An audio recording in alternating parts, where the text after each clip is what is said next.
Denbigh Asylum's first staff football team was formed in about 1904 by the new assistant medical officer, Dr. Frank Jones. He was a Denbigh born man and a very keen sportsman. This was at a time when the Denbigh Town team had been disbanded. He also formed a patients team. Within about 15 years, they were to become the premier team in Denbigh and one of the best in North Wales. Including in this photo are Thomas J. Batten, William Barker, John Palmer and John Clwyd Davis. Between 1900 and 1905, when the town club did not play, the two main teams in Denbigh were the Denbigh Liberal Club and the Constitutional Club. And here are the Constitutionals, otherwise known as the Conservative Club. Bottom left, a Welsh trialist, Mr. Ned Evan Davis, and behind him his brother Jack Clwyd.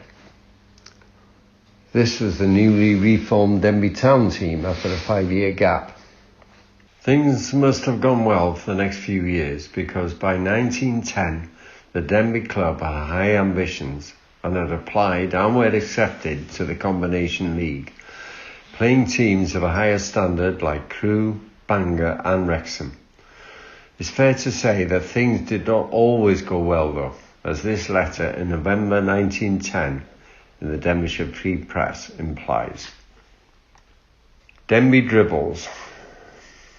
The agony is piled on in greater quantities each week. We are well on in the football season and the town club cannot lay claim to a single victory. Is not this disgraceful for a combination team? Never has football been at such a low ebb at Denbigh as what it is at present. I once thought that the town team had turned the corner, but find that it was only on to a more barren road. The team is not by any means properly organised. Why all this rushing about for players at the last moment every week? The root to the whole thing is finance. The club's funds will not bear the expense of the combination, but I am convinced that it is their own fault. This was the team just prior to World War I. Most of whom saw service in the forces, with 2 of them being killed, namely John Price Thomas, second from right middle row, and Thomas Albert Davis, second from left middle row. Thomas Albert had also been awarded a Welsh cap and was reputed to have been one of Denbigh's best ever centre halves. The captain of this team holding the ball is Ned Evan, a brother to Thomas Albert and a legend in Denbigh footballing circles, playing for about 30 years in various teams. 2 of the great supporters of the team were Fred Clough, back row wearing a bow tie, who was chairman for years, and R.T. Hughes, middle row, extreme right, who was their long-serving secretary. The Denbigh team, just after the end of the war, the core of which was formed by the returning soldiers, however, as some of these went to work in the asylum, they also played for the asylum team, which was to be much more successful. Denbigh Asylum team, 1919-20.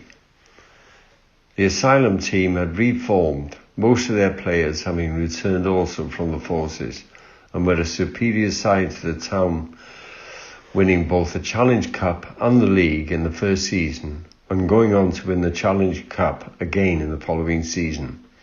Their success was followed by a request from the town team that they join together to form a very strong Denbigh United team.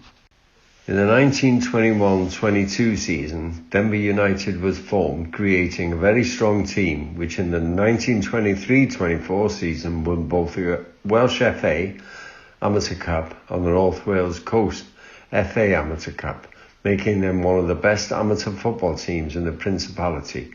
One of the key players in their success at the age of nearly 40 was Ned Evan. Nothing like this success would be repeated until the mid-1970s. Our next video will feature a profile of Ned Evan Davis.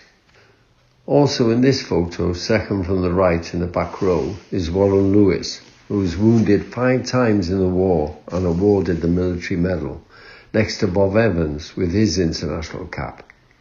On the other side of the goalkeeper, Warren's brother, Arthur, or Tatch Lewis, wearing his international cap.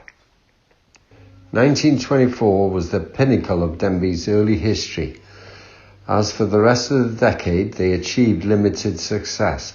And by the end of that period, Denbigh United became disunited and set up their own Denbigh Town team and Denbigh Hospital teams. This will be the subject of the next part of this series.